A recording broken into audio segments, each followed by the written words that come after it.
Hey, everybody. Welcome back to DC Junction. I'm Mike. And this is Matthew. All right. We are now a week at the time. Well, okay. So full disclosure, we are recording this on Monday, June 14th, 12:40, because I'm going out of town. I'm going to Philly for a week. So, but at the time you guys are watching this, it's a week after Superman. It is currently sitting at $217 million worldwide. Reviews, for the most part, have been raving, The people who I will say this, and my group of friends, the people who aren't. Let me just say this first of all. Okay. Spoiler alert: if you haven't seen the movie, first of all, that's on you. Second of all, maybe don't watch this one. But yeah, the brainless rage monkeys sitting behind computers, just going depicted in the movie, as depicted in actually the movie. The idiots outside of the movie. Yeah, they're gonna do what they're gonna do. It's fine. And that's not to say that anybody who didn't like this movie is a brainless monkey behind a computer. If you're mad about that statement, then you're who we're talking about. But so it's been out, and we wanted to talk about this dude sitting right here in front of both of us, who, other than Crypto, was the standout from the movie, stole every scene he was in. Edi Gathegi as Mr. Teriffic. Yes. Holy shit. But yeah, it's Mr. Terrific's one of the, I read that Terrific's comic when it came out. I really, really liked him in the Justice League Unlimited, but I don't know that I really, I knew of him, but I don't think I really had read anything of him until the Terrifics. See, for me, I didn't get introduced to him until the JLU when he takes over for Martian Manhunter in those last couple seasons. And then he was in the Arrowverse to mixed results. That was more about that. It was more of it wasn't a problem with Echo Kellum. The actor was good. It was just they didn't have anything for him to do that made any sense. And so yes, I don't have a lot of prior anything with Mr. Terrific. So I kind of went into with a blank slate of just all right, James Gunn, make me give a shit about Mr. Terrific. Hawkgirl, even Guy Gardner, I'm on board enough. Mr. Terrific's one of those, it's that's so low on the totem pole, at least for me. Yeah. And Lord have mercy. Oh, he steals the film, he steals the scenes. It was a really cool character, but it's also one of those he's the perfect foil for Superman in that he's not emotional, he doesn't give a crap about, I don't want to say give a crap about people, but hey, it's a monster, I'm just gonna kill it, that'll solve the problem. He's here to do the job and go home. Yeah, Superman's here to be a hero. Yeah, Mr. Terrific's here to do the job. Yeah, because he can. He's going to do it because it's that curse of being the smartest person in the room. It's this is clearly the most efficient and effective way to do it. Yeah. Why are we not doing it this way? And then I'm going to give you the most savage side eye on the face of the earth that that side eye broke the fourth wall as far as I'm concerned. We were all sitting there going, good for Superman saving everybody. And then Mr. Terrific gives him the side eye. And we were all oh, I mean, no, Superman, why were you doing that? Yeah, it's I felt ashamed of myself a little bit. And then when Lois is talking to him and he's like, I don't do emotions, lady. And then he has to look at her please shut up. Right down to that final post-credit scene of Mr. Terrific, who in this movie is 30 something and is already Danny Glover in Lethal Weapon going, I'm getting too old for this shit. Yeah. Just literally kicking rocks and walking away. Yosemite Sam. I think it's really cool that all the T-Spheres do all kinds of things, including giving you a mic for the show. Yeah, I know, right? They really, I can almost there we go. Yes, there we go. I'm sorry, I cracked him and looked over. I was it just looks like that T-Sphere. I wonder if there's a way that I can do it like this, and then I can tilt it up. See, but now I sound like shit. It's so stupid. Here, we'll do it like this, so it comes out of the top of it, and then There you go. There you go. Perfect. All right. That's so dumb. It's coming out of his head. Oh, and I Yeah. lost focus. That would mess it up. I'm sorry. not editing any of this out. This is all staying in for sure. I love it. Um, No, I keep talking while I try to focus my camera. Yeah, no, it's always like, did we know Rocket Raccoon and Groot were going to steal the first Guardians? Did we know these characters that kind of come and go, or that we're not even that super familiar with, kind of come away from some of these movies? Yeah, you know. And I think with him, like, there was it was on zero people's bingo card that Mr. Terrific was going to steal this movie. Like, we all kind of figured Crypto would be cute enough that people would love him. Yeah. But yeah, I was thinking Guy Gardner was going to steal it. But yeah, I really expected Guy Gardner to kind of walk away with every scene he was in, and that's not to say that he like didn't almost. The scenes that Guy Gardner was in, he did steal, unless Mr. Terrific was in them. In which case, Mr. Terrific stole them right back. But my favorite moment was that when he's like, "Yeah, I put nanites in his blood so I could track him." It's like, "You put nanites in his blood?" He's like, "I do that to everybody." And both Hot Girl and Green Lantern are like, just yeah. So but also just like he also got a great moment in the movie. We all know the moment, the oneer, with the dome shield and everything, and we get to see, like, he's not just smart, he can kick some ass too. Yeah. Because I know that is they did in the Arrowverse, they kind of made a point of setting up his characters like Olympic athlete background and all that, so you understood, like, and we don't get that in this, but also in this, who gives a shit? By the time we see him kick ass, he's spent so much time outsmarting everyone. At that point, we're like, let's watch this dude cook. He gets his own scene to just be awesome. And that's not something you get very often for a supporting role. A supporting role in a movie. He almost becomes like a co-star in this. Yeah. No, I think there is, especially like he's there with him at the end. He's the one that saves him almost. He's the one who's with them at the end when they're battling through the city. I mean, granted, Engineer takes him out pretty freaking quick, but at the same time, he's not a Superman level character. So Engineer tackle him that way should knock him out.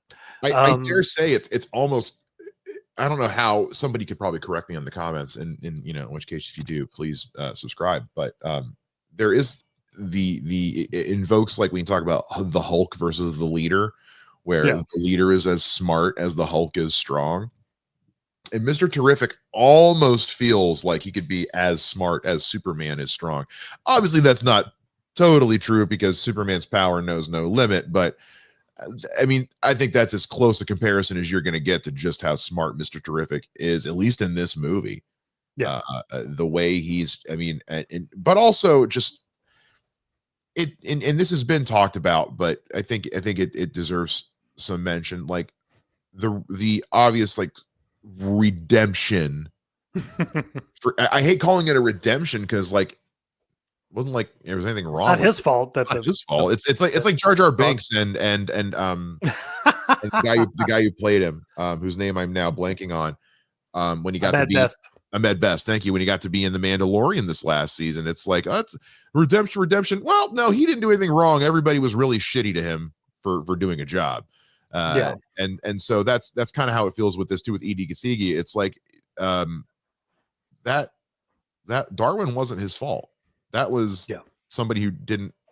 You can't say that this person can adapt to anything to survive and then kill them 5 minutes later. That doesn't make sense. Yeah. So it's kind of weird. But no, I think what are we doing today? Are we gonna think about where we want to see him next? Do we want a movie? So. Do you want a series? Because I think that's the thing everyone came out of. Nobody expected to come out. I think a lot of us expected coming out of this movie to think, I can't wait for Supergirl. I can't wait for a sequel. And I can't wait to see Lanterns. That was kind of like the three things I went into this. I was already excited for Peacemaker season 2. I didn't need it. The Peacemaker cameo was incredible. I wasn't expecting to come out of this thinking, like, I want more Mr. Terrific. So I thought today we could maybe talk about, like, Where else would we like to see Mr. Terrific pop up? A series, a movie? Could he kind of become sort of our Nick Fury Coulson-esque through line through the DCU? What are we thinking, Matt?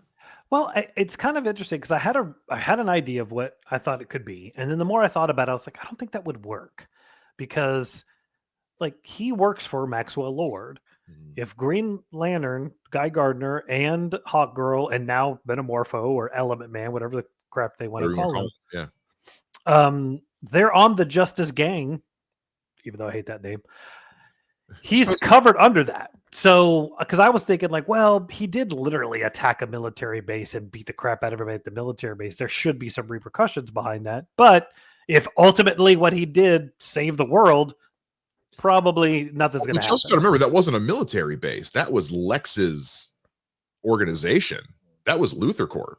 That was his Planet Watch organization, because that's where he was hiding the wormhole and all that. So it wasn't the military he was fighting. He was fighting military. I think it was a military base that he had. I don't know. No, it was a Luthor Corp installation where that was where he was sending the Hammer of Baravia to go get in the, since that was all Luthor's thing. So that's why yeah, it's fine for him to knock all those dudes out. Yeah, the only time they ever actually fight an army is when it's at the end and they're dealing with Baravia. Yeah. When Baravia is getting ready to invade Jaranpur. Holy crap, I remembered the names. That's incredible. Look at you go. But no, I like, given that he was, so the Terrifics comic. Yeah. Yeah, you know way more about that than I do. Yeah. So, yeah. Yeah, the concept there was that he and the other members of the team had been infused with dark matter. It has that whole dark metal DC crossover, blah, blah, blah. And the point was that they could only be so far away from each other before they like start dying. So that's how the team forms, is that they're stuck with each other. So he's like, all right, we're going to be the Terrifics. We're going to go figure out how to fix this, blah, blah, blah, blah. I think I would maybe take a little bit of that and maybe have, because he was at that portal, like something happened to him with all of that. And then maybe he's got to figure out, like, because look, they only closed one portal. There were several. Yeah. Well, there were several, but I'm seeing it again this Saturday. So, and again, correct us in the comments, but I think the implication was that the pocket dimension collapsed on itself, but I'm not 100% sure. The rip was collapsed, not the. That's the part I'm not sure. That's the part I'm not sure of. If that was my understanding. If in solving that, they also, I don't know, because that's also something that was introduced in Peacemaker. That's the technology that his dad uses, or his lab, and we already know that's also coming back in Peacemaker season 2. We saw that so that also might be James Gunn's way of justifying cherry picking the DCU canon a bit, is like this. And I think New Rockstars theorized something similar of like because like with everything being pulled back together and being just slightly askew in the post-credit scene, that might be it's like, that's kind of like James Gunn's way of saying, like, see, everything's almost back to normal. Yeah. So I mean, yeah, or it was just funny. Yeah. I'm also fine with that being just funny. Yeah, but I think what I would probably have him do is he decides to go take care of the rest, and through that, because look, there was a ton of people there in that thing. At the end of that movie, 20 people came out of the T-Sphere. So yeah. And Metamorpho was there. So there could be other metahumans there. I would have him go in there, find other metahumans, whatever adventure they have. And then when they come back, you got the Terrifics, and he has his own team, and they're trying to figure out how to solve whatever issue is generated by them bringing matter back from that. I think it would be a nice little way that you could introduce other characters. Because, I mean, the Terrifics was him. It was Plastic Man. There was an original character, and it was Metamorpho, if memory serves correctly, that were in the Terrifics. Let me see what we got. The Terrifics were Metamorpho, Phantom Girl, Plastic Man, and then a few original characters. Like I think, so I think that's where you could have some fun. And again, it could be almost please don't come out when I say this. It could almost be like the Penguin series, where like you don't have to watch it.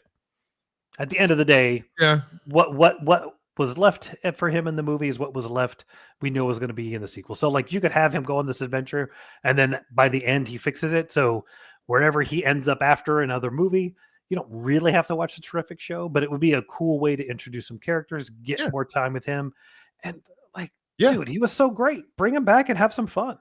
I'd love like an HBO Max series or something, animated or otherwise, live action. I mean, obviously for playing with house money, live action, but James Gunn, we already know that we're getting our Blue Beetle back in animation form first here soon. So I'm open to it being animation as well. Also Creature Commandos. So I wouldn't mind. I was kind of having the same thought prior to coming here. Was like, I'd like a Terrifics, just a show, call it the Terrifics. You don't have to call it Mr. Rich, call it the Terrifics, and have the whole premise of the show.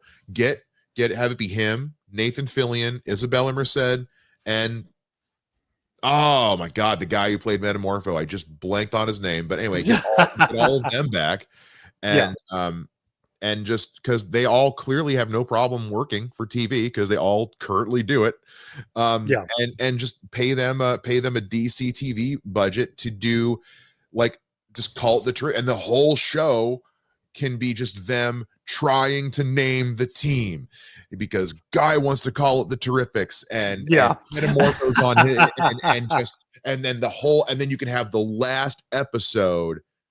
And Mr. Terrific just doesn't give a shit. Mr. Terrific doesn't give a shit. And the whole final episode just ends with, like, come at me in the comments, but a la Josh Trank's Fantastic Four movie, where somebody says something about it, like, let's just call the team the Terrifics, like as a joke.